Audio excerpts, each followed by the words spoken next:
Magandang araw po mga kaibigan.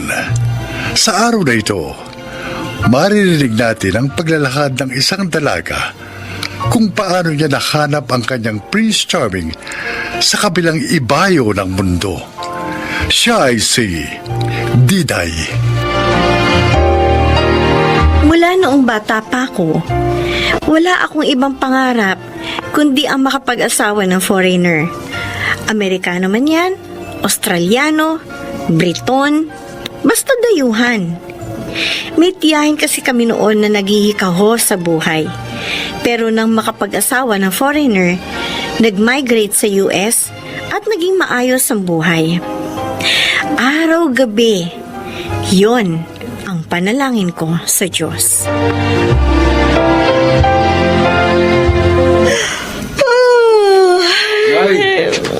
Gising na yung call center agent natin. Hoy, Diday! Tingnan mo nga yung mata mo, nangingitim na. Ayun na lang kasi ako pansinin. Kung ang pagpupuyat mo sa dating app na yan para sa paghahanap mo ng foreigner, itinutulog mo na lang, baka marami kang napanaginipan. Kung ang pangingialam mo kaya sa akin, itinatrabaho mo na, Ha? baka nakakatulong ka pa sa bayarin dito sa bahay, no? Hoy, pwede ba? Magsitigil nga kayo. Lagi kayo nagtatalo. Pareho naman kayo mga tamad. Hoy, ikaw Itoy, 35 ka na. Asa ka pa rin ng asa dito sa bahay. Maghanap ka na ng maayos sa na trabaho. Kung ayaw mong itapon ko sa labas ang bahay, mga damit mo. Be. At ikaw naman, Diday. Hoy! Oh. Po, tigilan mo na nga yung kahanap ng foreigner na boyfriend. Ilang taon ka na naghahanap? Puro naman mga bastos yung nakukuha mo.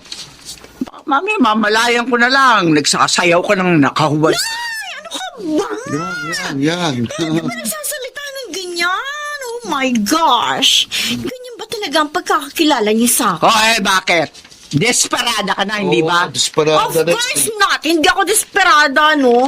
At higit sa lahat, hindi ako nawawala ng pag-asa. Darating ang panahon, magmamigrate din ako sa ibang bansa, kagaya ni Auntie Yayo.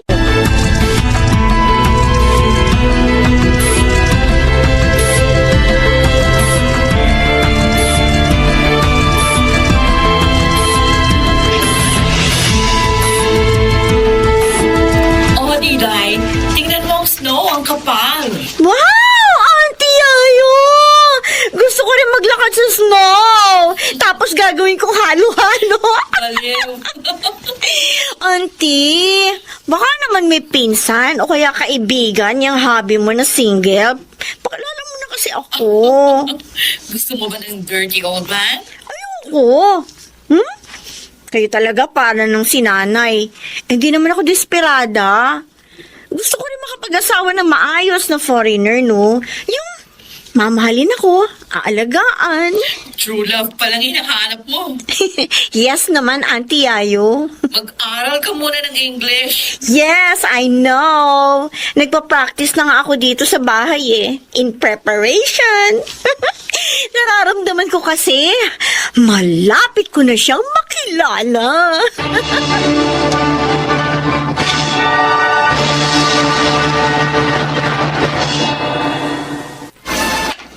Mangando, Uy, andiyan ba si Diday? sandali ha. Diday! Diday! Ay! Bakit po? Ito, si Minggoy, aakyat ng ligaw. Sus! Kala ko naman kung ano na. Minggoy, ano bakit? May dala akong puto. Uy, Mainit pa. Di ba sabi ko naman sa'yo, tumigil ka na ng panliligaw mo sa akin. oh, Diday, magdahan-dahan ka naman sa pagsasalita mo. Taong pumupunta rito si Minggoy sa'yo. Mabuti nga't nililigawan ka ng maayos. At sa harapan ko ba? Saan ka pa makakakuha ng lalaking ganyan na yun? Ha? Tay, pinaprangka ko lang si Minggoy para wag na siya umasa pa. Minggoy, Oh, kaya mo bang buhayin itong anak mo? kayang-kaya ho.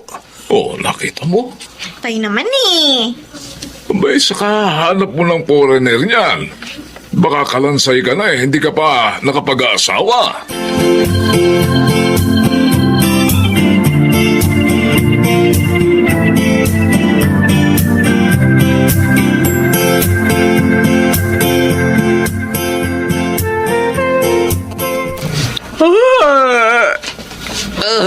Aga mo yata nagising ngayon na.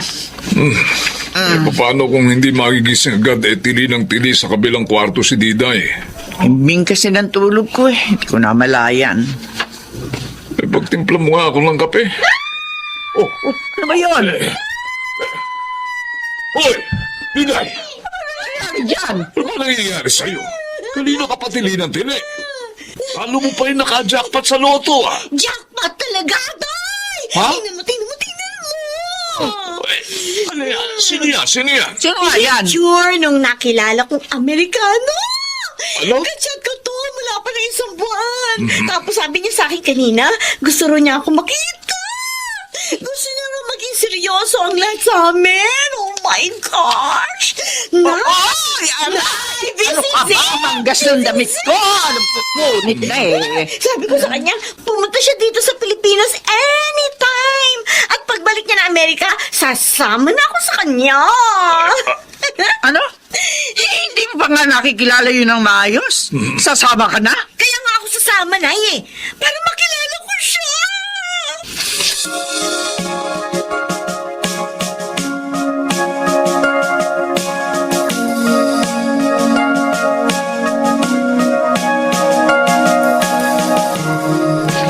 Wow! Ayos itong sapatos. Saktong-sakto sa akin, oh. Ako itong ambag ko, tingnan mo. Maganda rin, Parang gawa sa totoong balatang ahas. Oh, Ando, yung sa iyo, ano? Baka kapag may umarbor dyan sa mga kapitbahay natin itong jacket na ito, kapag sinuot ko, Naku, ang kapal. Pwede kong isuot ito kapag Disyembre dahil malamig O ano daw? Nagustuhan niyo raw ba yung pinadala niya? Ay, Diday! Po! Sabihin mo sa amin pag tumawag siya sa iyo, Para makapagpasalamat naman kami. Diday, Po! kailan daw siya pupunta rito? Papuntay mo na rito nang maipakilala ko sa mga katropa ko. Tiyak na maiingit sila sa akin kasi may bayaw akong kano. Oo nga naman, Diday. Papuntahin mo na rito kasi, Jack. Pagbaba pa lang nun dyan sa bakura natin, ako, pagtitigilan na tayo ng mga kapitbahay natin. Mamumuti ang mga mata nila sa inggit. Ay, grabe kayo! Ano naman ang akala niyo sa jowa ko? Figurine na ipang di-display ninyo? Drama naman ito. Pera lang naman ang habol mo sa kanya Ganon. Oh, Kinaya ay, sapatos mo. Akin na yan! Joke lang. Ano ka pa naman? Ito lang ang lilinawin ko sa inyo sa pamilyang ito. Si Wilson, mahal ko siya. Hindi ako nakipagrelasyon sa kanya para lang makaahon tayo sa kahirapan. Nung una, ganyan ang nasa isip ko. Pero nung matagal na kami nagkakausap sa chat at sa video call, nag-iba na ang mindset ko. Mabuti siyang tao. Kaya nararapat lamang na pakitaan ko siya ng kabutihan din. At kung pupunta man siya dito, hindi natin siya tatratuhin figurine, kundi isang tao na may malinis na intensyon sa akin.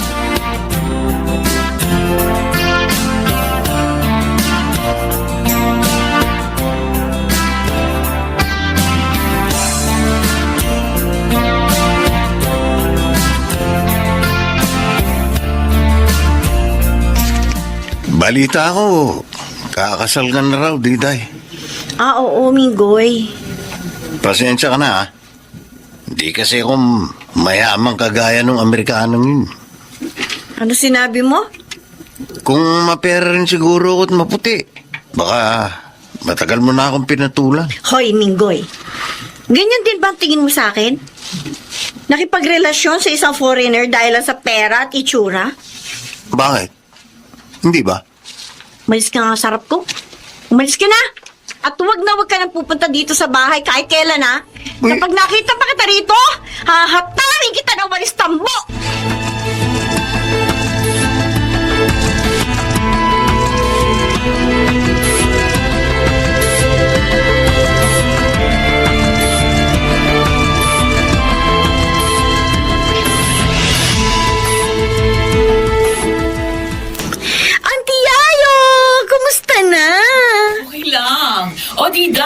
Nagkita kami kanina ng boyfriend mo.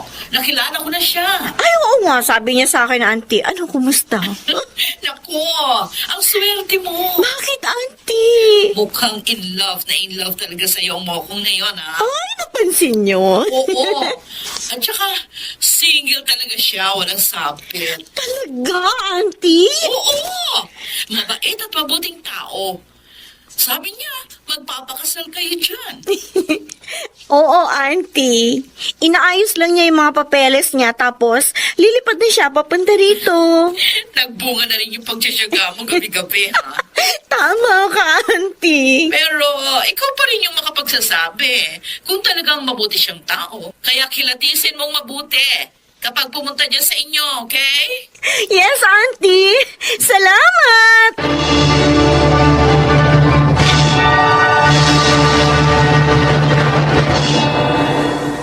Ayan. Bago na mga kortina natin. Pati mga sapin sa kama, punda ng unan. Salamat, Nay. Pero iniisip ko, magustuhan ka pa kaya niya? Kapag nakita niyang ganito lang kasimple ang ating buhay? May tiwala ako sa kanya, Nay. Alam kong hindi siya ganung klaseng tao. Ay, sana nga. Natatakot kasi ako, anak. Baka bigla siyang umuwi ng Amerika kapag nadatan niyang maliit lamang tumbahay natin. Gawa pa sa nipa. Nay, kalma lang.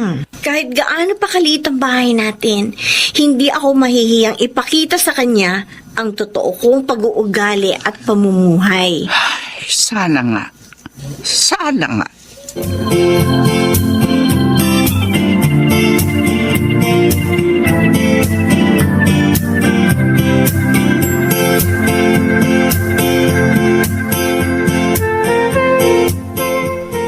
Oh, ano? Luto na ba yung adobo? Ay, nako. Tulungan mo ako. Iusog na natin itong upuan dito. Ano? Handa na ba kayo? Abay, dapat maramdaman niya mainit natin pagtanggap sa kanya, ha? Kasi baka umuwi yung bigla. Hindi pa ba mainit to, Nay? Buong barangay na yata ang narito. Tumutulong sa ating magluto at mag-ayos nitong barong-barong natin. Oo nga. May talo pa ni Wilson yung kakandidato, Mayor. Oh, Jerry. Pagpitin mo na Hoy, pag niloko niya itong si Diday, buong barangay din ang ahabol sa kanya ba? Andiyan na! Ay! Andiyan na siya! Andiyan na! Malapit na rin yung nasasakyan yung taxi! Nay! Nay! Tinan mo nga, ayos na ba ito itsura ko? Uy, bakit naman kitang-kita naman yata yung dibdib mo diyan sa damit mo? Hindi ba maganda, Nay? Hindi ba Ay, maganda? magpalit ka. Ay. Yung pandalagang Pilipina. Papa. Mamaya niyan, isipin niya. Oo. Ayan na! Ayan na yung taxi, Nay! Ayun na. Ay, ayan! Oh, yun na. Bumaba na sa taxi! Oo nga. Ay! Amerikano nga! Aba. Ano pa ginagawa mo dyan? Salubungin mo na!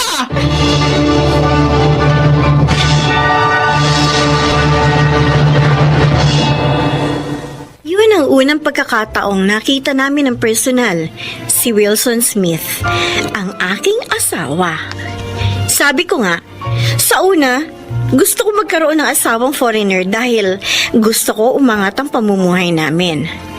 Nang makilala ko siya, napagtanto kong marahil ganun na lang ang interes ko sa mga dayuhan dahil dayuhan talaga ang meant to be sa akin.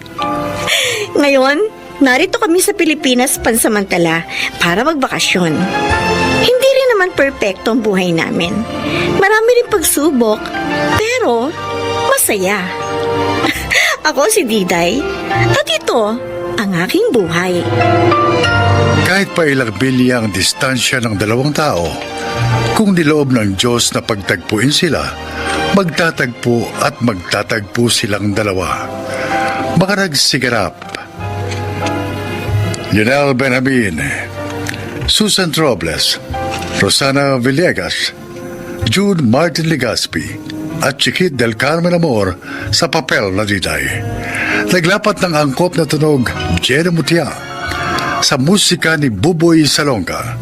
Supervisyong teknikal Eric Lucero at Bong Muyar. Creative consultant Phil Cruz. Production assistant Anching Cruz. Ito'y mula sa panulat ni Rita Labanon. Sa direksyon, Salvador M. Royales. Ito ang aking buhay.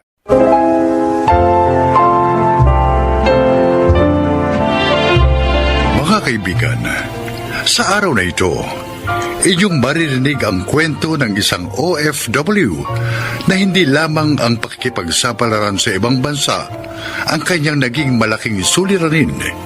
Siya ay si Samantha. Nakatapos ako ng isang pre-law course kung kaya sinuwerte akong matanggap bilang isang paralegal sa isang malaking law firm sa Dubai. Sa nasabing bansa ko na rin nakilala ang aking napangasawa, si James. Pero dahil sa hindi magandang attitude ni James sa pinapasukan niyang restaurant bilang crew, natanggal siya sa trabaho at napilitang umuwi ng Pilipinas. Isang taon pa ang lumipas bago naman naaprubahan ang hiniling kong 2 buwang bakasyon mula sa 6 na taong pagsisilbi ko sa law firm.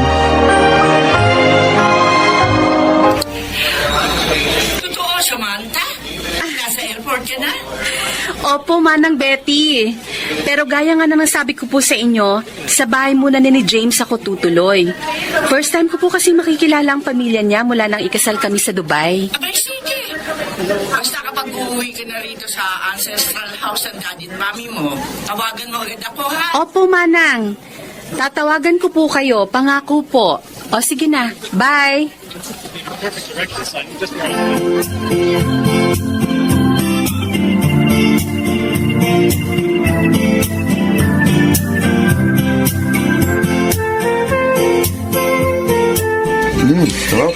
Basta masasabi ko lang sa iyo, Samantha, sa mga araw ng pagbabakasyon mo, kung makikita mo man na masyadong malapit sina James at Marga sa isa't isa, huwag mong bigyan ng anumang mali siya. Mga bata pa kasi sila, maganda na ang turingan nilang magpinsan. Totoong sinabi ni tayo, Ate Sam. Kahit kami man ni Marga, close rin sa isa't isa.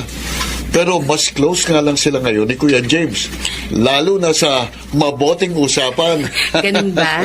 Hindi rin namin pwedeng pabayaan si Marga. Nangako ako sa puntod ng tatay niya, sa bunso kong kapatid, na hindi namin pababayaan ang anak niya. Kaya dito na namin siya pinatira.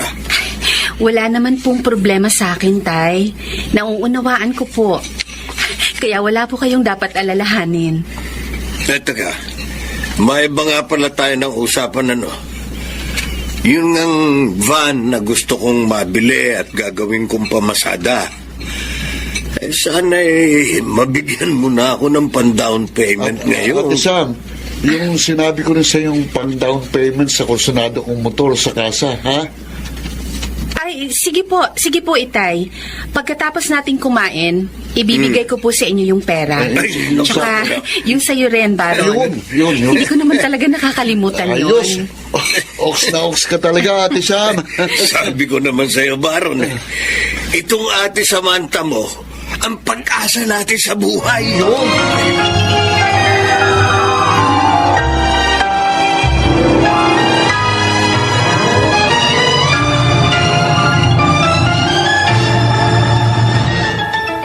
Wow! Ang gaganda ng mga damit na ito na uwi ng SME mo, James. Nagustuhan mo? Bagay na bagay sa akin yung mga design tsaka kulay, oh. Sige lang, kuha ka lang ng kuha. Basta lahat ng mga gustuhan mo, sa'yo na. Pati itong bagong cellphone na to, ha? Oo. Oh, ito pang mga alahas, oh. Sige na, lahat ng trip mo, go! Talaga? Oo! Baka naman magwala yung asawa mo, ha? Ano ka ba? Hawak ko sa leg si Sam. Talaga? Kahit kailan, hindi niya po pwedeng kontrayan ang gusto ko. Sunod-sunuran sa akin ang gagang yun.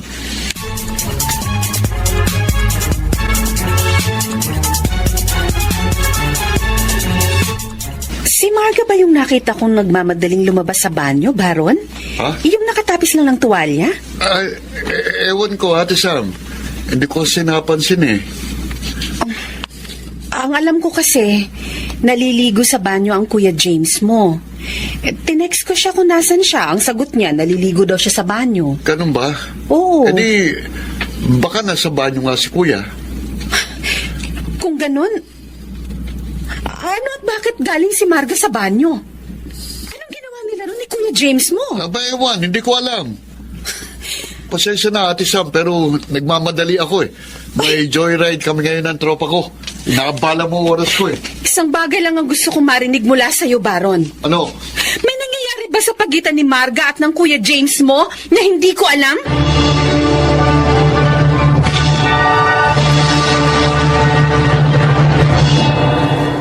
Kung bakit kasi hindi kayo nag-iingat ni Marga? Paano kung magtuloy-tuloy nga ang paghinala sa inyo ni Samantha at putulan tayo ng sustento? O di damay-damay na tayo. Kaya nga kahit anong katok niya hindi ako lumabas ng banyo, hindi ba? Hanggat nagbabakasyon dito si Samantha, magpigil-pigil muna kayo ni Marga. Baka pare-pareho tayong maging nganga kapag natuklasan ng asawa mo yung mga ginagawa niyong magpinsan. Nahayaan ko na nga mga kabulastugan niyo, pero mag-ingat naman kayo.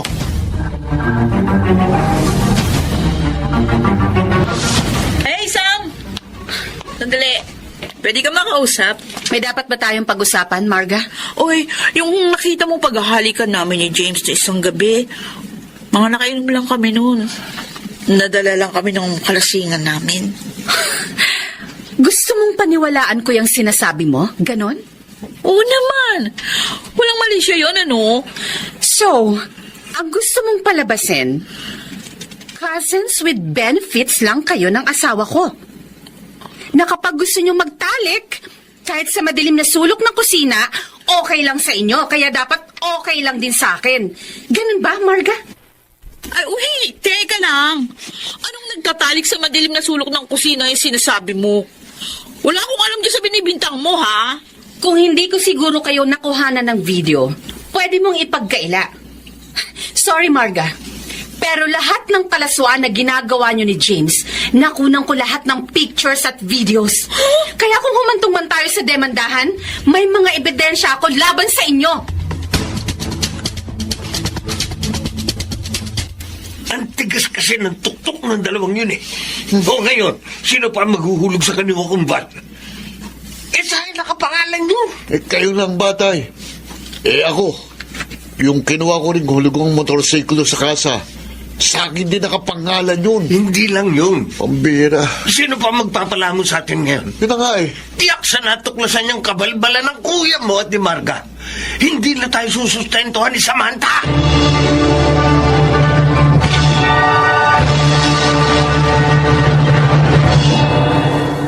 Sam, please naman. Huwag mo naman akong iwan. Pag-usapan muna natin lahat ng ito, okay? Enough, James. Nung nasa Dubai pa tayo, marami na rin akong dahilan para hiwalayan ka. Dahil sa pangit na trato mo sa akin bilang asawa. Pero para sirain mo at ng pamilya mo ang dignidad at pagkatao ko, hindi na ako papayag. Naawa lang naman ako kay Marga. May suicidal tendency siya kaya kapag tinanggihan ko ang gusto niya makipagtalik, nagtatangka siya maglaslas at ayoko namang ako ang maging dahilan ng kanyang pagpapakamatay.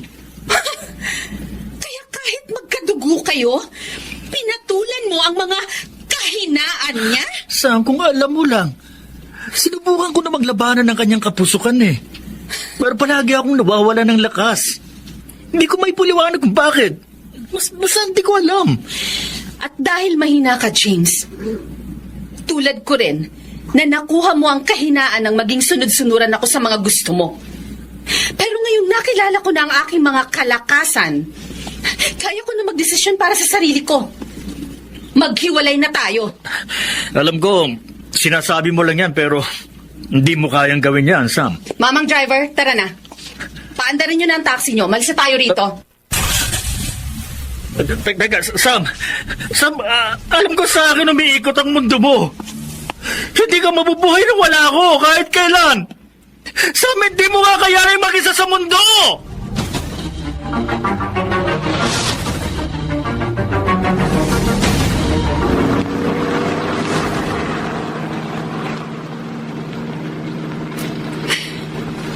Nagkakamali ka, James. Oo. Minsan sa buhay ko naging mahina ako. At umasa ako sa iyo. Dahil inakala kong ikaw ang magiging kakampi ko sa lahat ng bagay. Pero natutunan ko rin ipagtanggol ang aking sarili. upang madama ko ang kalagahan ko bilang isang tao. Lalo na laban sa isang katulad mong mapang-abuso.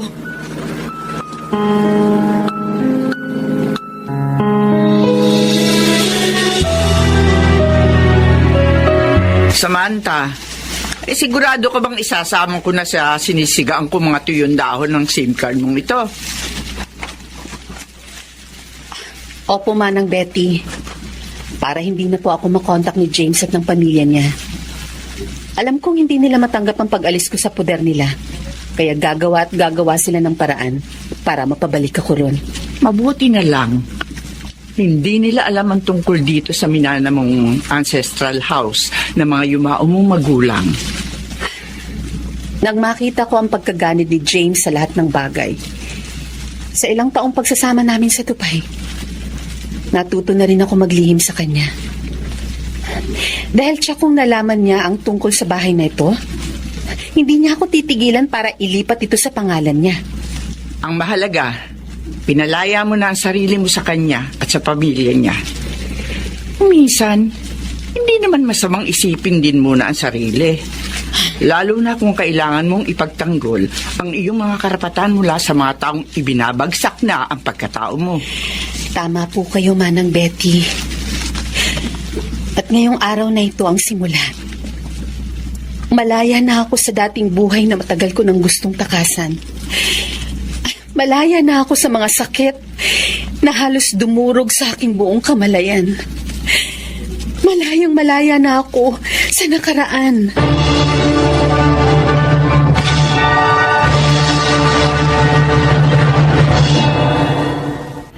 Pagkatapos ng hindi magagandang pangyayari sa pagitan namin ni James at ng kanyang pamilya, minabuti kong makabalik na agad sa Dubai para maharap ko na rin ang mga naiwan kong trabaho sa law firm.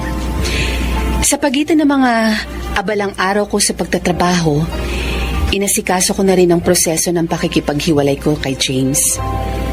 At sa mabibigat na sitwasyong naganap sa aking buhay, natuklasan kong ang pinakamalaking pagkakamali na maaaring makaapekto ng malaki sa hinaharap ay ang patuloy na pagkatakot kong magdesisyon para sa aking sarili. Ako si Samantha at ito ang aking buhay. May mga pagkakataong ang pananampalataya sa kalakasang magpasya ng isang tao ang siyang pangunahing susi upang makamit niya ang kanyang kalayaan. Gayon din ang layuning muling magsimula ng isang bagong buhay na payapa. Mga nagsiganap: Rosana Villegas, Susan Robles, Maynard Landicho Jr., Phil Cruz, Lionel Benamin at Jenaline de la Cruz sa papel na Samantha.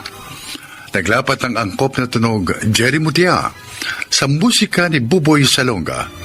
Supervisyong teknikal Eric Lucero at Bong Muyar. Creative Consultant Phil Cruz.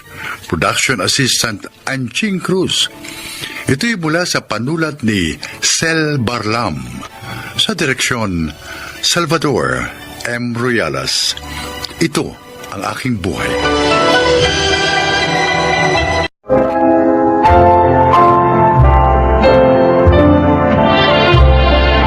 Magandang araw po mga kaibigan. Maririnig natin ang kasaysayan ng isang mabuting empleyado at kaibigan. Siya ay si Monique. 10 years na ako nagtatrabaho sa kumpanya ni na Ma'am Olga. Nagtagal ako doon dahil maayos naman ang pamamalakad ng kanyang daddy. Pero mailap si Ma'am Olga. Ganun pa man, sinikap kong maging mabuting empleyado at kaibigan sa kanya dahil ako ang kanyang assistant.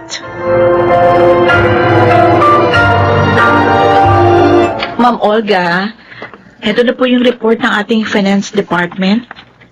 Okay, Monique. Ilagay na lamang dito sa table ko. Yes, ma'am. Ma'am? Are you sick? Hindi. Wala akong sakit. Kanina ko pa po napapansin, matamlay kayo. At nakapikit. Oo nga pala. Pinikit ko nga pala ang mga mata ko. Ang sakit kasi ng ulo ko eh. Hindi ako nakatulog. Napuyat ako kagabi. Gusto niyo, ikuha ko kayo ng gamot sa sakit ng ulo para makainom kayo. Para maging okay yung pakiramdam niyo at makapagtrabaho po. Salamat, Monique. Sige nga, please. Para magbago na mood ko. Ikukuha ko rin kayo ng sandwich para may laman po yung tiyan niyo bago kayo uminom ng gamot. Salamat uli. Oh, you're so thoughtful. Kayo rin naman, ma'am. Naaalala niyo kami. Maayos pa rin yung pamamalakad niyo sa company. Kahit hindi na active yung daddy niyo dito. Pero ma'am, mag-relax din po kayo paminsan-minsan. Bumasan niyo po yung sobrang sipag.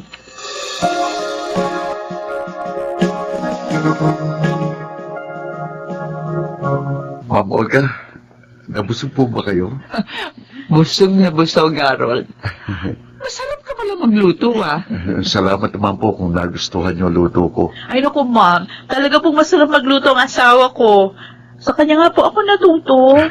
Talaga? Opo.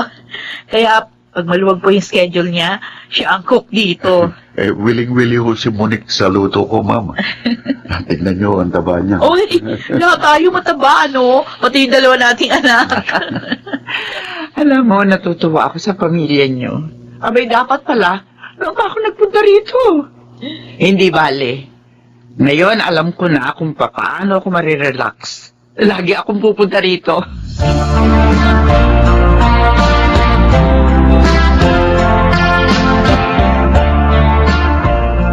Sabi mo, Monique, mailap at hindi pala kwentong boss mo. Pero kanina, kwento siya ng kwento. Oo nga, natuwa nga ako kasi tingin ko, naging okay yung pakiramdam niya pag alis niya rito.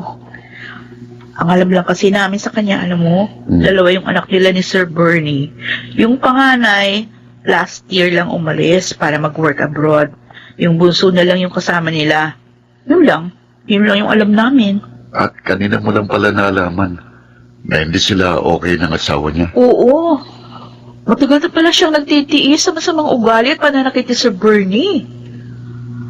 At kaya pala nakita kong nakapikit siya kanina. Dahil hindi siya nakatulog. Dahil doon sa pag-aaway nila ng asawa niya. Ay, naku, kawawa naman siya.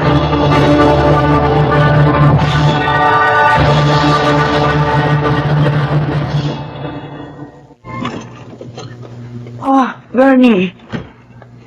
Narito ka na pala. May lang natapos yung... Walang hiya ka? Bakit ka ba nanununtok? Wala naman akong ginawang masama. Sinungaling! Bakit ngayon ka nang dumating, ha? Nakapagkita ka sa lalaki mo? Ha? Bakit ka? Mali ang iniisip mo! Wala akong lalaki! Daddy, bakit sinasaktan niyo na naman si Mommy? Manloloko ang mami mo, Angelica! May lalaki siya! Yun ang dahilan kaya madalas siyang gabihin ng uwi! Tulad ngayon! May meeting kami! Hindi na lang yun natapos. Tama po si Mommy. Narinig ko sinabi niya yun sa atin kaninang nag-aalmusal tayo. Huwag mong ipagtatanggol ang mami mo, ha? Pinagtutulungan niyo pa ako! Daddy! Bakit ka ba nagkakaganyan, Bernie? Maraming taon na tayo mag-asawa. Wala ka namang napatunayan sa mga binsang mo sa akin. At huwag mong hintayin may makita ako, ha? Dahil kapag nangyari yun, papatayin kita! Daddy! Huwag naman po kayong ganyan. Malaking kasalanan po ang iniisip ninyo. Pati ikaw, Angelica! Papatayin ko! Dahil sa pagtatanggol mo sa babaeng to!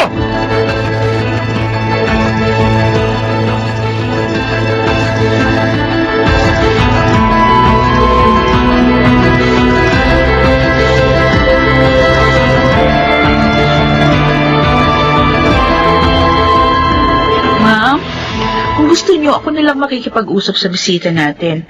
Anyway, alam ko naman yung concern niya. Para hindi na ho kayo mahirapan pa. Salamat, Monique. Talagang hirap ako itago ang mga pasako.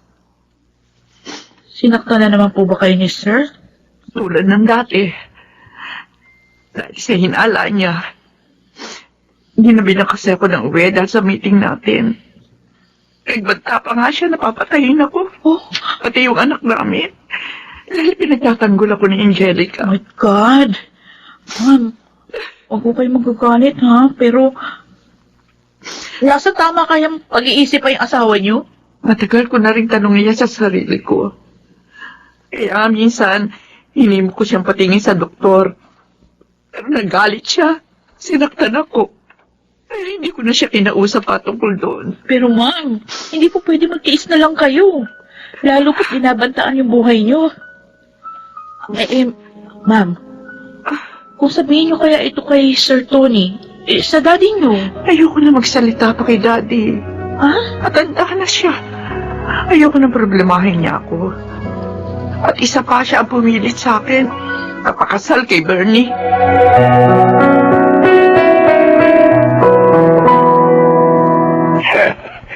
I'm so happy you came to visit me, Apo. I really want to see you, Lolo. I want to talk to you. Oh, it seems na may mabigat na problema ka. Is it about your boyfriend? No, Lolo. Wala naman po akong boyfriend eh. Well, anong gusto mo sabihin sa akin? This is about Daddy. Lolo, matagal na po kami may problema sa kanya. Ano? Siya po ang dahilan kaya ginusto ni Kuya na magtrabaho abroad. Para makalaya sa pananakit niya. Kapag pinagtatanggol si Mami sa pananakit niya. Sinasaktan ni Bernie ang anak ko? Bakit? Anong dahilan?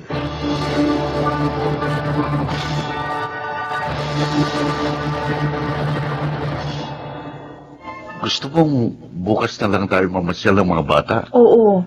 Eh bakit? Ano ba gagawin mo ngayon? Pupunta ako kina Ma'am Olga. Dadalawin ko. May sakit ba boss mo? Hindi ko alam. Pero kasi hindi siya pumasok kahapon. At hindi rin niya sinasagot yung mga tawag at text ko. Eh bakit ganun? Kaya nga nag-aalala ako. Hindi ko rin siya nakikitang naka-online. Okay, sige. Bukas na lang tayo mamasyal. Oh, mag-iingat ka sa pag-alis mo, ha?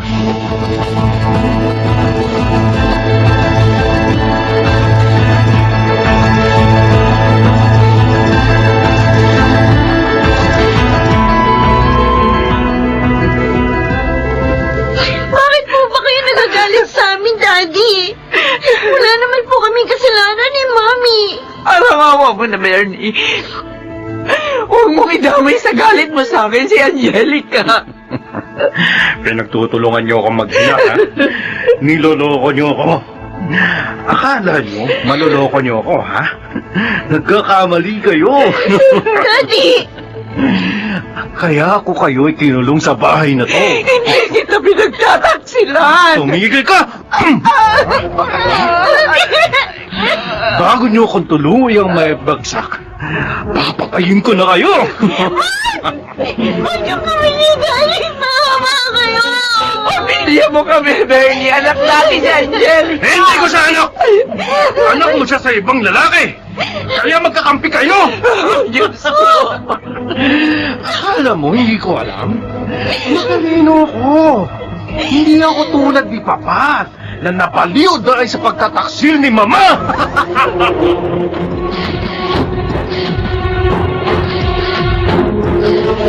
Nandito na ako kay na Ma'am Olga. Uy, bakit kaya bukas ang gate nila? Ma'am, hirap yan. Wala silang kaalam-alam, may nakapasok na pala sa kanilang bakuran. Tulad ko. Narito na ako sa mismong pintuan nila. Lumod ka, Olga. O Diyos ko, Lumod! ano yan? May naluluto si Bernie si Ma'am Olga. Huwag ka sa akin, Bernie. Magpapatayin niya. Papatayin niya si Ma'am? Magmakaawa ka. Hindi maaari ito. Tatawag ako ng pulis.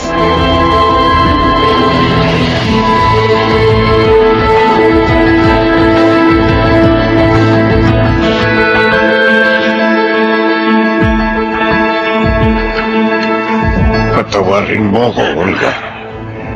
Kung hindi kita pinilit na ipakasal kay Bernie, hindi mo sasapitin ito. Daddy, habang panahon ako nagtiis sa pananakit niya. Ayaw niya magpagamot. Kahit gusto ko na siya dalhin sa doktor. Ngayon sa mental na ang diretsyo niya. Tutulungan kitang makabangon, anak. Kayo ng apo ko. At malimot ang mapait na pangyayaring ito.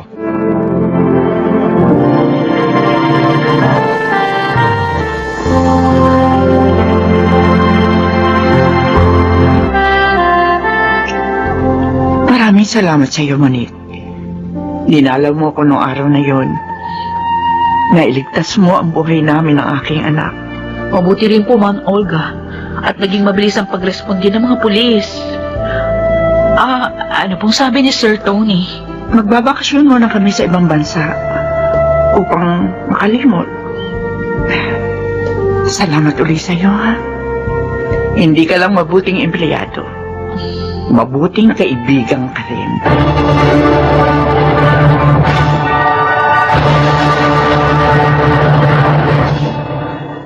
Kina Ma'am Olga pa rin ako nagtatrabaho. At dahil sa pangyayaring yon sa buhay naming lahat, lalong naging magkaibigan ang aming pamilya. Ako po si Monique, at ito ang aking buhay. Mapalad ang taong mabuting kaibigan. Sa kanya hindi ipagkakait ang magandang kapalaran. Makaragsiganap, Susan Robles, Phil Cruz, Chiquit Mel Carmen Amor, James Cuaton, Yunel Benamin at Rosana Villegas sa papel na Monique. Naglapat ng angkop na tunog Jerry Mutiao, sa musika Buboy Salonga, supervisyong teknikal Eric Lucero at Bong PR, creative consultant Phil Cruz, production assistant Anching Cruz. Ito'y mula sa panulat ni Elma Corporal Alcantara, sa direksyon June Martin Ligaspi at Maynard Landicho Jr. Ito ang aking buhay.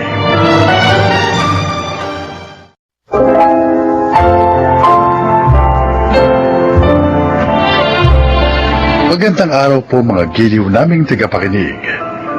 Marinig natin ang kasaysayan ng isang dalaga na matagal nang nawala ng pagpapahalaga sa sarili dahil sa uri ng pagtrato sa kanya ng kanyang kasintahan. Siya ay si Doris. Sabi ko noon sa sarili ko, ang una kong boyfriend ay siya na ring huli.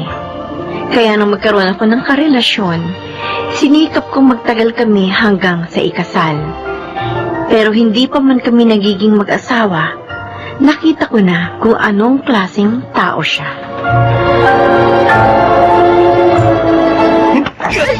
Hindi ba sabi ko sa'yo, tanggalin mo man dyan itong damit ko! Inubat na ba ang braso ko? Masakit! Ano ba? Inutil ka eh! Wala kang silbi! Ginawa ko ng lahat pero hindi talaga naaalis yung mantsa! Eh ano ba gusto mo gawin ko? Kung hindi ka kasi tanga, hindi ito mamamantsahan! Bagong bili ko ito eh! Papalitan ko na lang! Mas mabuti siguro ikaw ang palitan ko! Hubert naman, wag! Sawang-sawa na ako sa relasyon na ito. Wala ka namang pakinabang eh! Wag, Hubert, wag. Nagmamakaawa ako. Huwag mo ko'y iwan. Gagawin ko lahat. Pangako, bibilang kita ng bagong puno. Yung kagaya niyan mismo. Huwag mo lang akong iwan. Siguruhin mo lang ha? Ha? Namumuro ka na sa akin! Oo, Hubert. Huwag mo lang akong iwan. Sabi ko naman sa'yo, hindi ba? Hindi ko kayang mabuhay nang wala ka. Hindi ko kaya.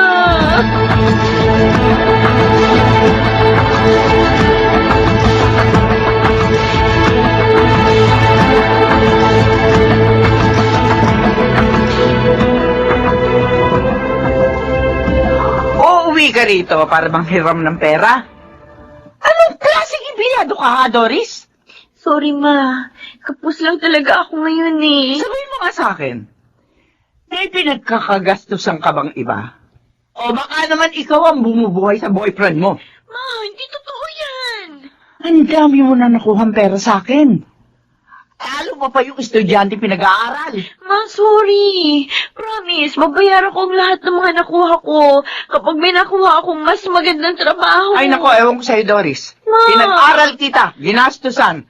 Tapos ngayon, talo mo pa ang pulubing uuwi rito sa bahay para manlimos?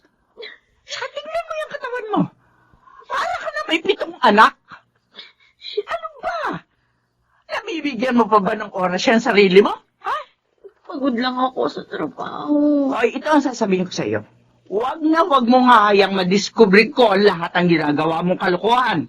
Dahil kapag nagkataon, malilintikan ka sa akin.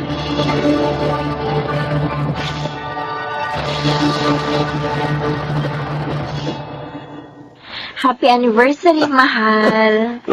Ayos ah. Pasensya ka na. Ito lang ang kinaya ko.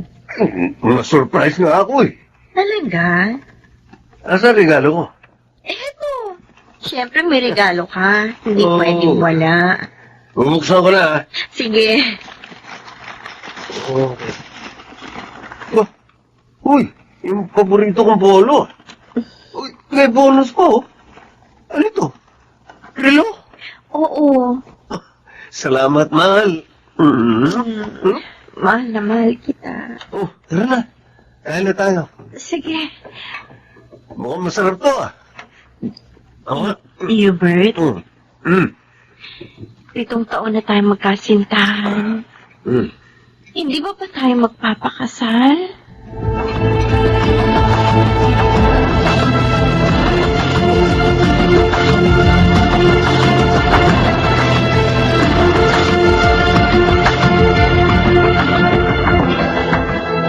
Ano, Doris? Ayaw ka pa rin pakasalan ni Hubert? Ay, bakit ba? Ano ba plano niya sa'yo? 7 taon na kayong mag-boyfriend, pagkatapos 5 taon na kayo nag-live-in. Ang problema pa, hindi alam ng mga magulang mo na magkasama kayo sa isang apartment. Maghihintay na lang ako kung kailan niya na gugustuhin magpakasal kami. Alam mo, noon pa sinabihan na kita, ayoko kay Hubert para sa'yo. Hanggang ngayon hindi yan nagbabago. Kasi wala ko nakikita kabutihang dinudulot ng lalaking yun sa'yo. Phoebe, Alam mo, hanggang ngayon, pinapanalangin ko na sana magising ka na sa katotohanan. Dahil ngayon pa lang inaabuso ka na ng lalaking yun. Eh, paano kapag kasal na kayo? Oh, ay mabuti na rin siguro yung huwag ka muna niya pakasalan or wag na. Para malaya kang iwan siya kapag nauntog na yung ulo mo. pero hindi ko kayang mabuhay nang wala si Hubert. Ano? Bakit? Siya ba may hawak ng buhay mo? Ha? Ng pag-iisip mo? Ng puso mo? Ano ka ba? Isipin mo, may trabaho ka. Ano ba meron si Hubert na hindi mo mabitiwan? Paano siya kapag wala na ako? Wala nang mag-aasikaso sa kanya. Wala nang tatanggap sa kanya bilang siya. Mayayang ka na naman dyan sa pagkakaroon mo ng savior complex. Phoebe. Gusto mo maging tagapagligtas. Ito lang masasabi ko sa'yo. Agad kasama mo si Hubert, hindi magbabagong takbo ng buhay mo. Habang buhay ka ng ganyan, baon sa utang, walang panahon sa sarili, at higit sa lahat, battered girlfriend. Ito tatandaan mo, Doris. Babae ka. At mahalaga ka. Hindi lang tagapag-alaga na lasing kung boyfriend ang papel mo sa mundo.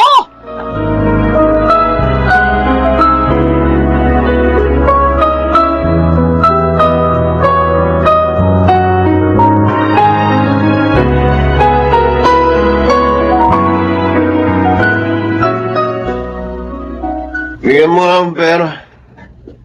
Dito nang inam ko eh. Wala na akong extra pera, Hubert Pambayad na natin ito sa renta nitong apartment. Bigyan mo muna sa akin yung pambayad. Una bahala sa renta rito. Sisweldo naman ako bukas makalabas. Pero, Hubert, Ayaw mo? dalawang buwan na tayo hindi nakakabayad Pangatlo na ngayon. Kapag hindi ko to naibayad bukas, palalayasin na tayo dito. Ibibigay mo sa akin o hindi? Hubert! Ibibigay mo sa akin o hindi? Ha? Ibibigay mo o hindi? Ibibigay ko na. Ibibigay ko Ibibigay mo rin pala eh. Gusto mo pa masaktan. Kung hindi ka ba naman taka? Tama na! Ibibigay ko na! Ito na!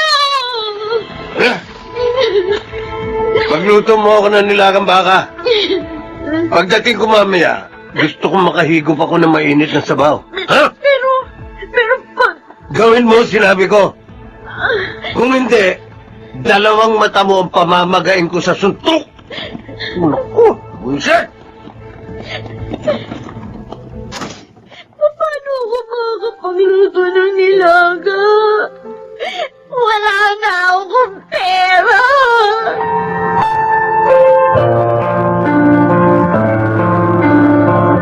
Pasensya ka na, Ian, ha? Ikaw kasi yung pinakamalapit ang workplace sa apartment ko. Eh, anong gagawin mo sa pera? Saka, bakit may pasaka na naman? Wala to. Sinaktan ka naman ba ni Hubert? Salamat dito sa pera. Ibabalik ko na lang kaagad dito. Doris, Ian, huwag mo na sana itong sabihin kay Phoebe. alam mo bang palaging nag-aalala sa'yo si Phoebe? Pasensya na kayo, ha? Kung gusto mo ng tulong, may angkal akong pulis.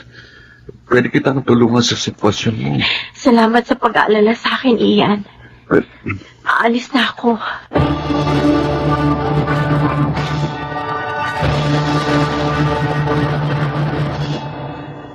Bakit naman pinahiram mo pala pera, Ian? naawa ako eh. Ibibigay niya lang yon kay Hubert. Ipang susugal o kaya naman pang iinom. Phoebe, kailangan natin tulungan si Doris. Baka kapag pinabayaan natin siya, mamalayan na lang natin. Malamig na siyang bangkay. Matigas kasi ulo niya. Ayaw niyang iwan si Hubert. Iyan mo siya para makita niyang hinahanap niya. Pagod na ako ng kapapangaral sa kanya eh. Hindi naman siya nakikinig sa akin. Pero hindi natin siya pwedeng pabayaan. Sino to, ha? Sino tong kachat mong ito? Di ba sabi ko sa'yo, huwag mong pakikialaman ng cellphone ko? Sino sabi ko eh? Huwag mo ko sisigon! Inuloko mo ako! May iba kang babae! Oo! May iba akong babae. O bakit? May magagawa ka? Ha? Noon pa kita gustong hiwalayan. Pero ikaw itong kapito ko. Sawa-sawa na ako sa'yo. Hindi ako! Ako ang bumubuhay sa'yo! Tapos ito pa ikagati mo sa akin! Ginagamit mo lang ako! Tama si Bibi! Dapat noong bakit naman na kita! Doris! Ano na yung mahabang? Pagod na ako sa'yo! Akala mo ba, hindi ko kayang lumaban, ha? Doris! Tinitiis ko lang ang lahat dahil mahal kita! Sandali! Pero sumusobra ka na! Sumusobra ka na! Doris!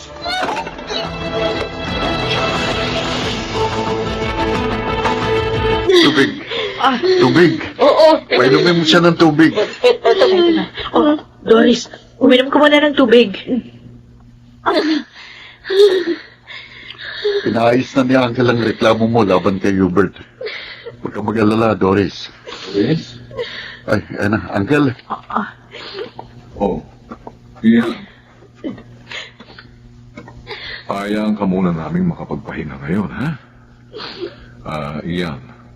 Phoebe, baka pwedeng samahan niyo muna siya sa ospital, ha? Opo, Uncle. Opo, Uncle. Para matingnan naman yung mga pasahan niya, ha? At tuloy doon na siya makapagpahinga ng tuluyan, ha? Nasa kustudiya na namin ang boyfriend mo, Doris. Huwag ka mag-alala. Magiging maayos din ang lahat, ha? Salamat po, Uncle. Ikaw naman, Phoebe, ha? Oo. Mapalad ka rito sa pamangkin ko. Mabait itong tao, ha? Alam ko po yun. Ay, salamat. At Doris, huwag kang mawala ng pag-asa. Makakahanap ka rin ng taong pahahalagahan ka, ha? Salamat po.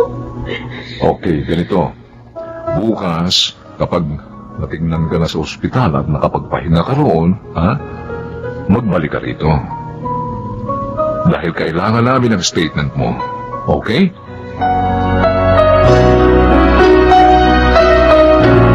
Ay, sa wakas. Nakalaya ka na sa isang nakakasakal na relasyon. Phoebe, paano na ako ngayon? Kaya ko bang magsimulang muli? Oo naman. Nakaya mo nga buhatin yung mabigat na upo ang yun para ipagtanggol yung sarili mo kay Hubert eh. Mabuti kang babae. Matapang. Maganda. At may kakayahan ka, Doris. Yan ang ilagay mo sa isip mo. Hindi ka karapat dapat tratuhin na parang basura. Salamat sa iyo, Phoebe. Salamat sa inyo. Kahit kailan, hindi kayo sumuko sa akin. Dahil kaibigan ka namin. At higit sa lahat, mahalaga ka sa amin.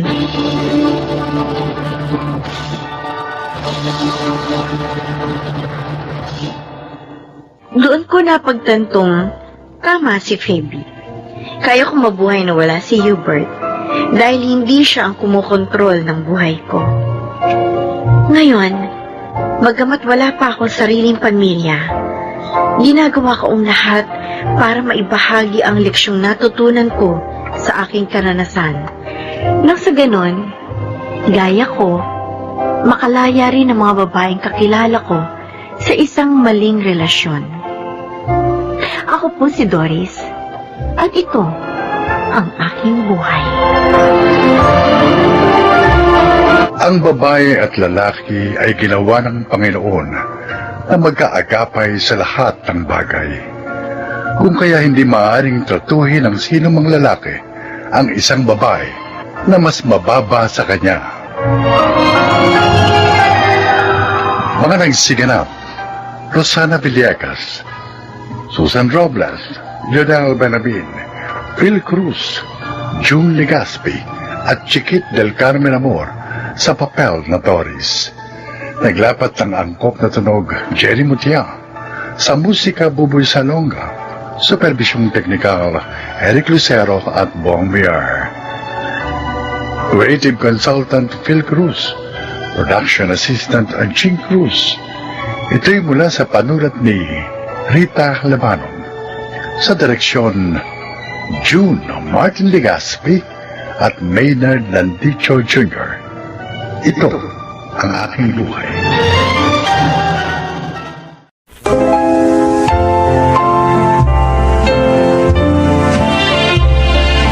Mga kaibigan, sa araw na ito, maririnig ninyo ang kwento ng isang ina na hanggang ngayon ay pinagdaraanan pa rin ang pagdadalamhati ng masakit na pagsubok na sumukat din sa kanyang katatagan sa huli. Siya ay si Lydia. Karnal na magkakaibigan ang mga magulang namin ni Hernan.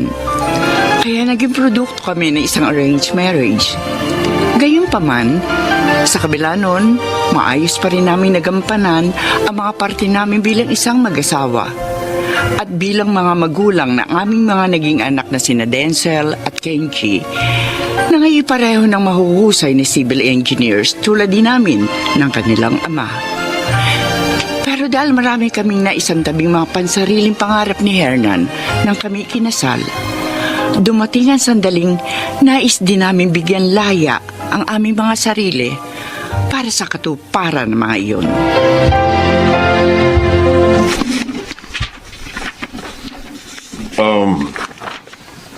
Pwede ba kitang maabala sa pagre-review mo sa mga plano ng susunod niyong proyekto, Lydia? Oo naman, Hernan. Ang totoo, pinapasadahan ko lang ulit yung mga papeles na pinapacheck sa akin ng kumpanya. Teka. Bakit ba may pakiramdam ako mahalaga ang sasabihin mo? Alam mo namang noon pa man, gusto ko na maglakbay sa iba't ibang bansa. Pero siyempre, kung saan ako makakakita ng opportunity para ma-practice ko pa ang profesyon ko para maging productive pa rin ako, doon ako mamamalagi. Sure. Sure, Hernan. Karapatan mo yun. Oh, kailan ang plano mong pag-alis? As soon as possible. Sa Spain ang una kong destination. Gusto ko kasing maranasan ng Pasko ron eh. Okay. Tutulungan kita mag-impake ng mga gamit na dadalhin mo. Salamat. Simulat sa pool, napaka-supportive mo sa akin. Dahil ganun ka rin naman sa akin, Hernan. Sa buong panahon ng ating pagsasama, pinagkaloob mo sa akin at iginalang ang aking mga karapatan bilang iyong kabiyak. Pero para hindi magtampo sa iyo ang iyong mga anak, baka magpaalam ka rin sa kanila. Of course. Pwede ko ba namang makalimutan ang dalawang paborito kong engineers?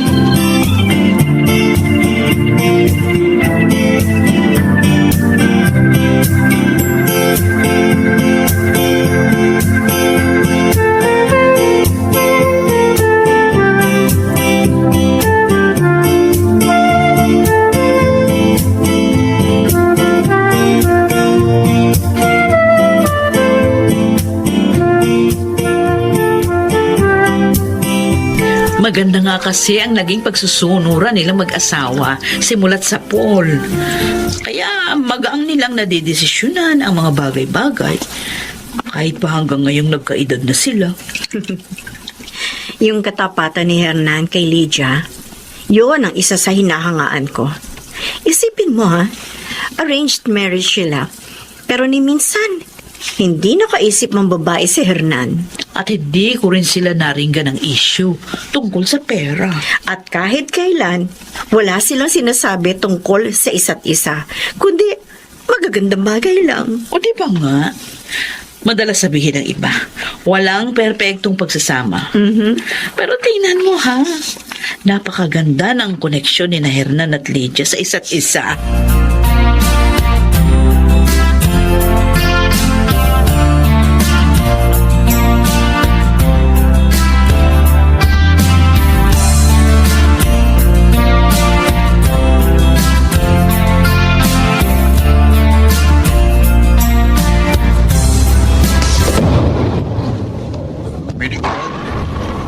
Huling laro na pala natin ng bowling to.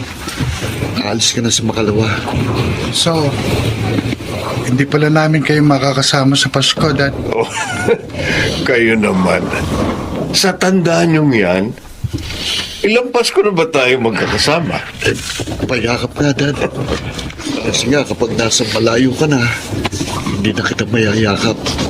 At hindi mo na rin ako mayayakap. Kuya, pwede pa. Wala namang mga ganyang salita. Para ka namamaalam na eh. O why? Hindi ba pagpapaalam naman talaga ang pagkikita natin ito? Dahil aalis nga si Daddy. Ewan ko sa'yo. Lahat dinadaan mo sa biro. Para sabihin ko sa'yo, sa buong buhay natin bilang magkakapatid, ayoko yung pagbibiro mo ngayon. Tsaka na nga. Hey, Kenji, anak, hindi pa tayo tapos magbanding ng kuya mo. Halika rito.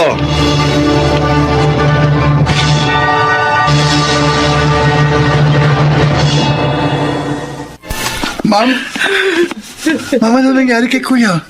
Bakit itinakbo siya dito sa ospital? Wala na ang kuya mo. Wala na, Kenji is dead. What? Paano nangyari yun? Ang lakas-lakas ni kuya eh. Wala naman siya sakit. Naglihim siya sa atin. Matagal na siya may tumor sa utak. Abnormal ang paglaki ng mga selula sa loob ng kanyang utak. Nagpapagamot siya ng hindi natin alam. Ang masakit. Nakatagda pa na siyang operahan next month. Pero hindi na siya umabot sa kanyang operasyon. Pero paano yun naalaman ng lahat ng ito? Yung doktor, na-in-charge sa kanya ngayon. Iya pala ang neurologist ng kuya mo. Nasa record niyang isunin ang sakit ng kuya mo. Ganito! Diyos ko! Sabihin mo hindi totoong lahat ng ito, ma'am. Sabihin mo hindi totoo!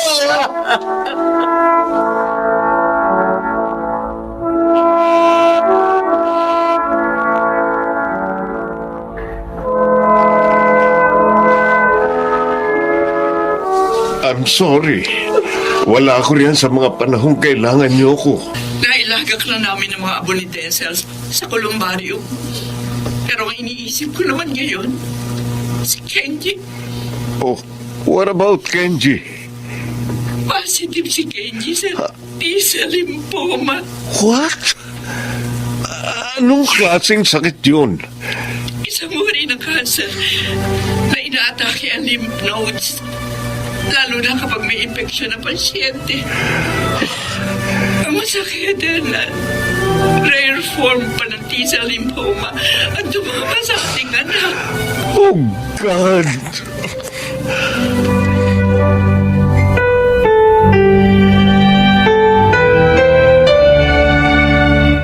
Saan daw nakukuha ang ganong sakit, Lydia? Hindi rin maipaliwanag ng mga doktor ang pinanggagalingan ng sakit. Kung hindi pa nga lumabas ang pamamaga ng mga mata ng anak ko, hindi ko malalaman sa resulta na rin ng mga laboratory test. Naooperahan ba ang sakit ni Kenji?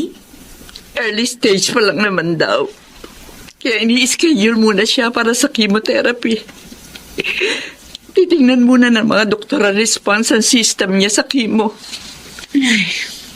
Ang mahalaga, curable pa rin ang sakit ni Kenji. Malaki pa ang chance na gumaling siya. Dagdagan pa natin ang ating mga dasal. Natutrauma na ako sa mga nangyayari. Bakit ang mga anak ko pa?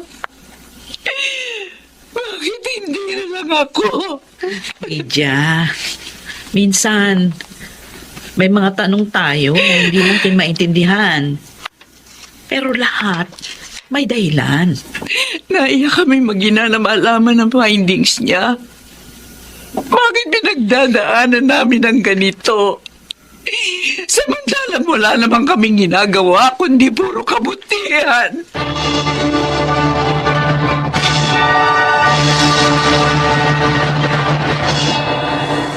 Paging Dr. Rosario, please proceed to the emergency room right now. Hindi pa ako lalabas ng ospital. Right now. Okay? Mataas. At pabalik-balik pa rin ang lagnat mo. Nainip na ako dito. Gusto ko nang pumasok sa trabaho. Kaya tambak na sa office desk ko ang mga didesign kong transportation projects. May mga laboratory test pa tayo nahihintayin ng mga resulta. Paano sasabihin ng doktor? Kailangan natin sumunod. Ma'am, mamamatay din ba ako? Kaya ni Kuya. Huwag. Huwag mo sabihin yan. Magkaiba kayo ng sakit ng kuya mo. Gagaling ka pa. Basta lahat ng medication, susundin natin. Lahat ng posibleng paraan. Hihilingin natin sa mga doktor.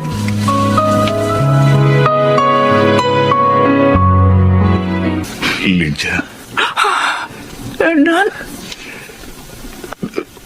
nagulo ang isip ko nang malaman kong kalagayan ni Kenji. At walang pumasok sa isipan ko kundi kailangan kong umuwi dahil kailangan niyo ko rito.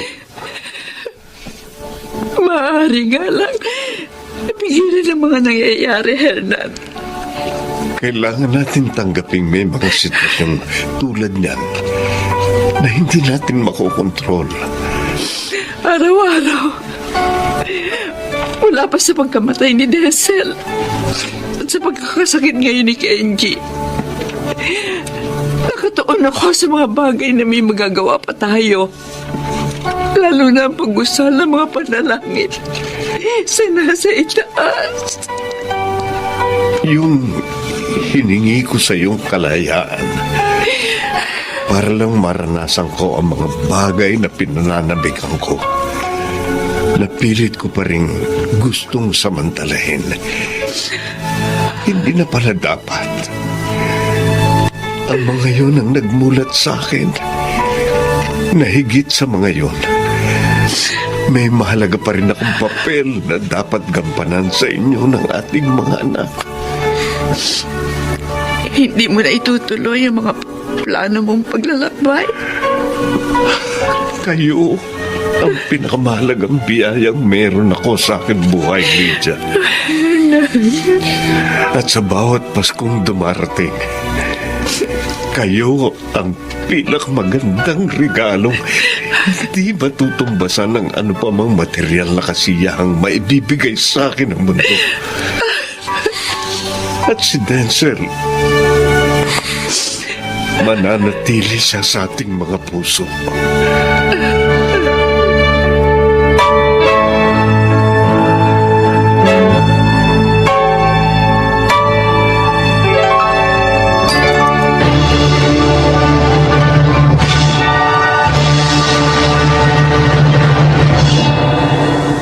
Masakit mawala ng anak. Lalo pat nakasama mo na ito na matagal sa loob ng maraming taon. Pero ano nga ba magagawa natin sa mga sitwasyong hindi naman natin makokontrol? Sabi nga, may dahilan ng lahat. Tulad din ng magandang dahilan na ipinagkaloob pa rin ng may kapal upang makapiling pa rin namin si Kenji, na hanggang sa ngayon ay nagpapatuloy pa rin sa kanyang chemotherapy. At sa mga pagitan namin ni Hernan, ang katapatan pa rin sa isa't isa ang palagi at palagi nagbubuklod sa aming mga puso. Ako po si Lydia. At ito po ang aking buhay. Napakahalaga ng pagtanaw ng tao sa pag-asa dahil ito ang magdidikta sa kanyang mga pagkilos. At kung bakit sa kabila ng madilim na kasalukuyan ay naniniwala pa rin tayong magkakaroon ng liwanag ang hinaharap sa bawat yugto ng ating mga buhay. Mga nagsiganap, Rosana Villegas, Chiquit del Carmen Amor, Junel Benjamin, Phil Cruz, Bobby Cruz, at Susan Robles sa papel na Lydia. Naglapat ng angkop na tunog Jenny Mutiang, sa musika Boboy Salonga. Supervisyong teknikal Bong Muyar at Eric Lucero. Creative Consultant Phil Cruz. Production Assistant Anching Cruz. Ito'y mula sa panulat ni Sel Barlam. Sa direksyon Salvador M. Royales. Ito ang aking buhay.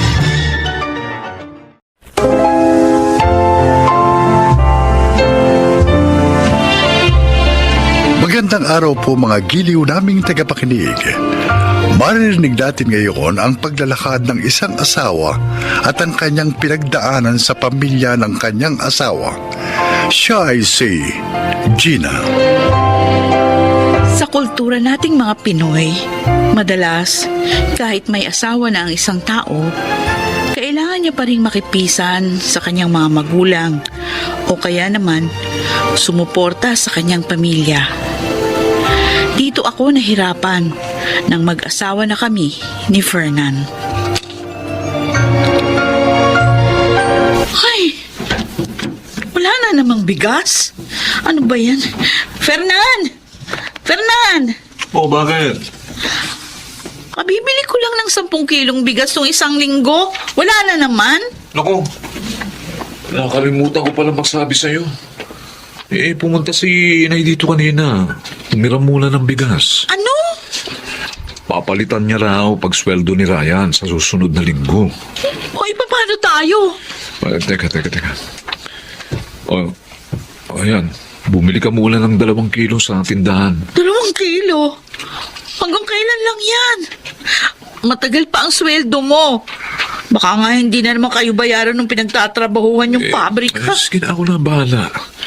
Ibili mo na muna yan, ha? Ewan, di ko bumili. Oy, Gina! Papasok na ako sa trabaho! Gina!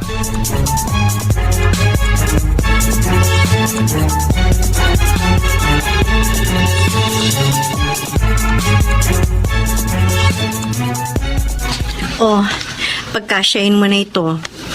Pasensya ka na ha. Yan lang ang kaya ko ipahiram sa'yo ngayon, Mare. Ayos lang. Mabuti nga, palagi mo akong pinahihiram ng pera kapag walang-wala na kami, Mila. O syempre naman. Ano pat naging magkapit-bahay tayo? Ay, nahihirapan na talaga ako. Ang hirap ng ganitong buhay. Makakaraos din kayo. Sa simula lang yan. Wala lang talaga akong pinadededing bata. Naku talagang maghahanap ako ng trabaho. Bakit nga pala naubusan ka agad kayo ng bigas? Hiniram na naman ang biyanan mo? Ay, nagpipigil lang ako. Kasi alam mo, Mila, ayoko naman makapagsalita ng hindi maganda kay nanay. Kaya lang, minsan, ang sakit kimkimin sa dibdib, ang sama ng loob. Kaya ako talaga, sinikap kong makahanap ng tirahan ng malayo sa pamilya ng asawa ko. Kasi talagang ayoko makisama sa mga biyanan ko. Lalo na't maingay din ang nanay ni Erwin. Buti ka pa. Ako, ewan, hindi ko alam kung hanggang kailan ako magtitiis sa ganitong buhay.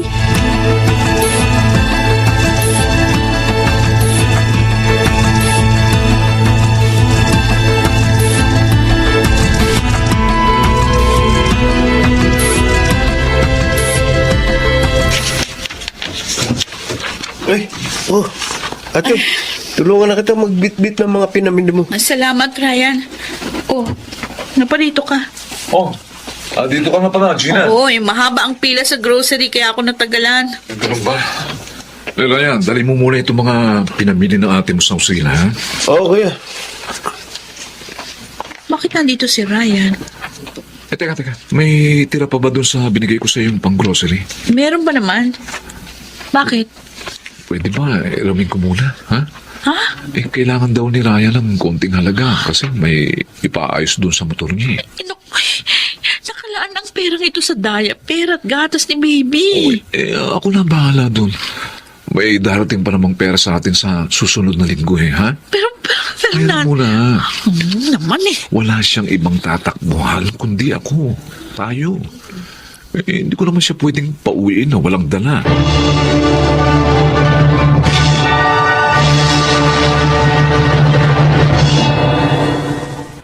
Ito. Dinhalan ko kayo ng mga ani doon sa sinasaka kong lupa. Meron ditong kamote, tapos may sitaw din. Marami yan. At saka ito, papaya.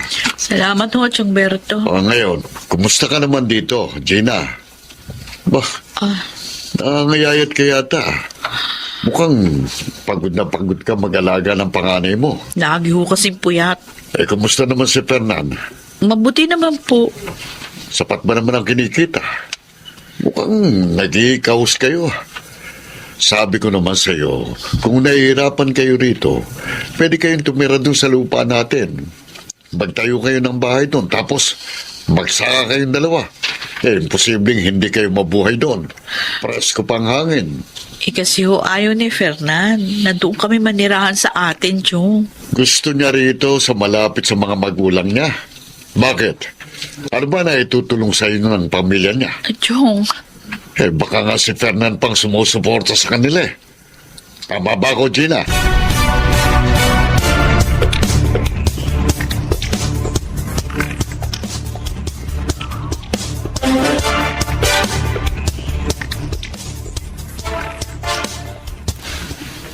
Gina, may balita ko, medyo malaki-laki ang sahod ni Fernan ngayon. Dahil sa ibang departamento na siya naka-assign. Oo po, Nay. Awa ng Diyos. Baka naman maaaring pahiramin mo muna ako kahit 5,000 dyan. Ha? Ano? Bakit parang gulat na gulat ka? Ano hong gagawin niyo sa 5,000? Birthday ni Ryan sa darating na linggo. Gusto ko sana maghanda ng kahit simple lang. Para naman maimbitahan niya yung mga katrabaho niya. Maghahanda kayo? Naku, Si Fernan nga hindi naghahanda pag birthday niya kasi nagtitipid kami. Aba, Nay, alam niyo ba na hindi pinupulot ni Fernan ang pera? Pinaghihirapan niyang kitain yung kakarampot niya sweldo. Kulang na kulang pa nga yun sa aming mag-anak. Aba, Gina, ano karapatan mo pagsalitaan ko ng ganyan, ha? Di pa nga ako kayo nakapagbabayad ng mga hiniram niyong pera eh. Si Ryan, may babayaran pa sa amin. Yung nakuha niya nung pinaayos niya yung motorsiklo. May gana pa kayong gumastos para sa handa ng anak niyo? Samantalang si Fernan, halos maganda kuba na sa pagtatrabaho. Eh, sumasobra ka na eh! Hoy! Baka nakakalimutan mong nanay ako ng asawa mo. May karapatan ako sa kinikita niya. Ano yun? Nung wala pa siyang asawa. Eh ngayon may pamilya na siya, ako nang may karapatan sa pera niya dahil ako ang kanyang asawa. Abay, kami na dapat ang prioridad niya at hindi kayo.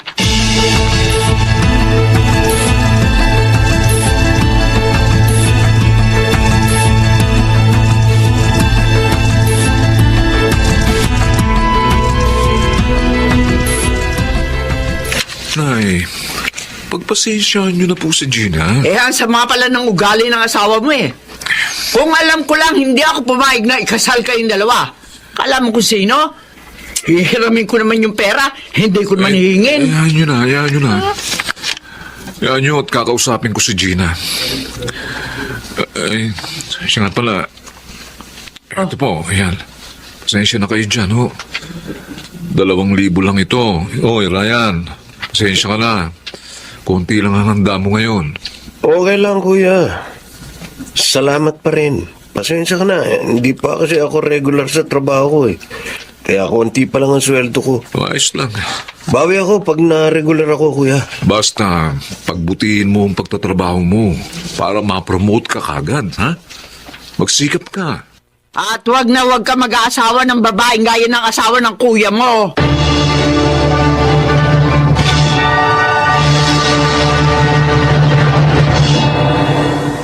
Bakit mo naman pinagsabihan ng ganun si inay? No? Alam mo na matanda na yun. Dapat inunawa mo na lang. Ako pa ngayon ang mali, Fernan. Hindi sa ganun. Gina, ang sinasabi ko, dapat pagpasensya mo na lang siya. May alta presyon yun.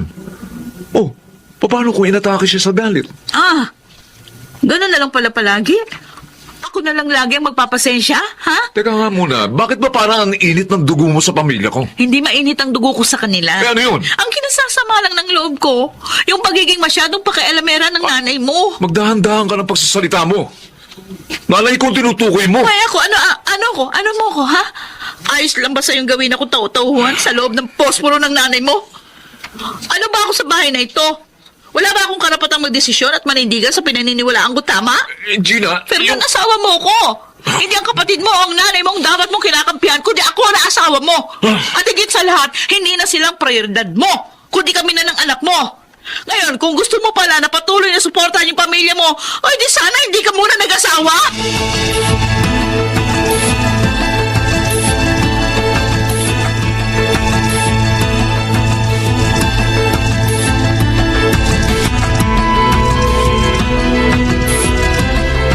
Oh, kumusta, Gina? Naku, nakakapagod ho, Berto. Pero na pagtatanto na kailangan niya ng baguhin yung mga prioridad niya sa buhay, patuloy siyang magagapo sa pagsuporta doon sa kanyang nanay at mga kapatid. Oh, mabuti na lang, matapang kang babae. Kailangan ho yun. Mas mainam na itong ganitong buhay dito sa probinsya. Kaysa naman magtiis ako sa Maynila. Nagkakaroon lang ako ng kasalanan doon. Hindi naman ako pala sagot dati eh. Pero dahil doon sa nanay ni Fernan, naging masama ang ugali ko.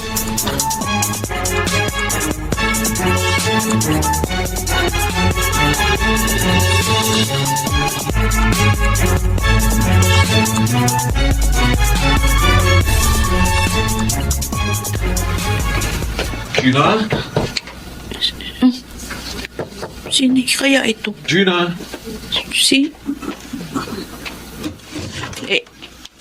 Gina? Fernan? Patawarin mo ako. Bumalik lang kayo sa bahay. Hindi ko na kaya yung pangungulila sa inyo. Hindi na ako babalik sa bahay na yun. Ngayon, kung gusto mong makasama uli kami ng anak mo, dito ka manirahan. Pero kung hindi mo kayang iwan ang nanay mo, matatanggap ko.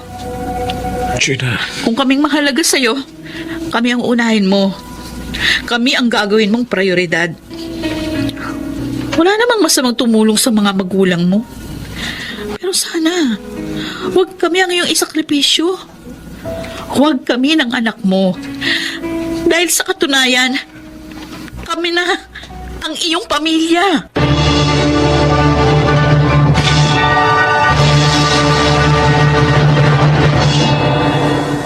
Nag-resign si Fernan sa trabaho at nanirahan kasama kami sa probinsya.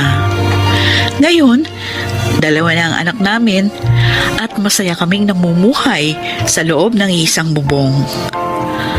Alam niya na ngayon kung sino ang dapat niyang gawing prioridad. Sa mga kagaya kong misis dyan, responsibilidad nating tulungan ang ating mga asawa na maunawaan ang mga bagay na hindi nila maintindihan.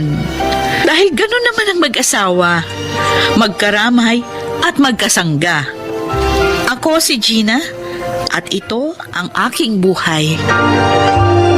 Hindi ang ina o kapatid ang prioridad ng isang mister o ng isang misis, kundi ang kanilang asawa. Baka nagsiganap June Martin Legaspi, Susan Robles, Lionel Benjamin, Chiquit del Carmen Amor, Phil Cruz at Rosana Villegas sa papel na Gina. Naglapat ng angkop na tunog Jerry Mutia, sa musika ni Buboy Salonga, supervisyong teknikal Eric Lucero at Bong Muyar. Production Assistant Anching Cruz, Creative Consultant Phil Cruz. Ito'y mula sa panulat ni Rita Labanon, sa direksyon Salvador M. Reales. Ito ang aking buhay.